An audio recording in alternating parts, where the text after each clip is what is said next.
নবীদের বৈশিষ্ট্য হচ্ছে নবীরা যেখানে মারা যায় ওখানেই কবর দিতে হয়। জানেন এটা? বিষ্ণু ইসলাম মারা গিয়েছিলেন আম্মাজান আয়েশা রাদিয়াল্লাহু তাআলা আনহার ঘরে, ফলে ওখানে বিষ্ণু ইসলামের কবর রয়েছে, ওখানেই কবর।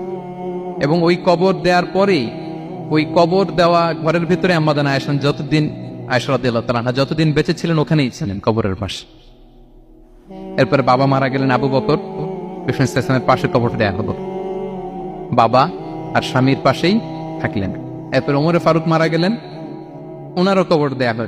কিন্তু এখন তো আর বাবা আর স্বামীর সাথে পর্দা নেই, ওমরে ফারুকের সাথে তো পর্দা আছে। তো তখন তিনি ঘরটা হয়ে গেছে ছোট, 3টা কবরে অনেক জায়গা স্পেস নিয়ে গেছে, এখন অল্প একটু জায়গা পর্দা টাঙিয়ে দিলেন ওমরে ফারুকের সাথে পর্দা হিসেবে ছোট্ট একটা জায়গায় যতদিন বেঁচে ছিলেন ওখানটাতেই ছিলেন।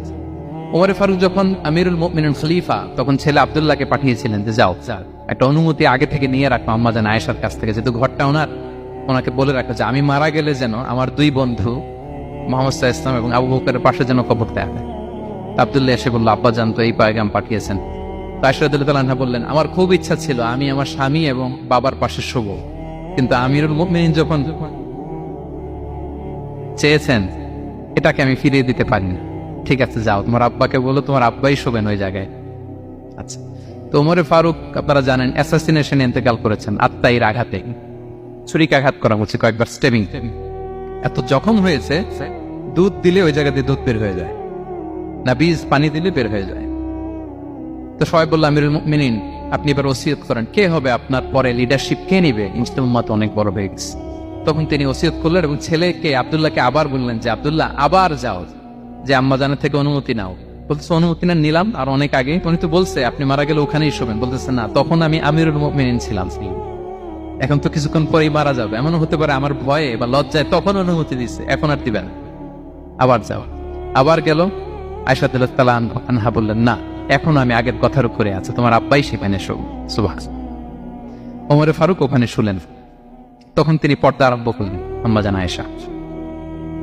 তাহলে রাসূল সাল্লাল্লাহু আলাইহি ওয়াসাল্লামের কবরটা হচ্ছে আম্মাজান আয়েশা রাদিয়াল্লাহু তাআলা আনহার ঘরের ভেতরেই।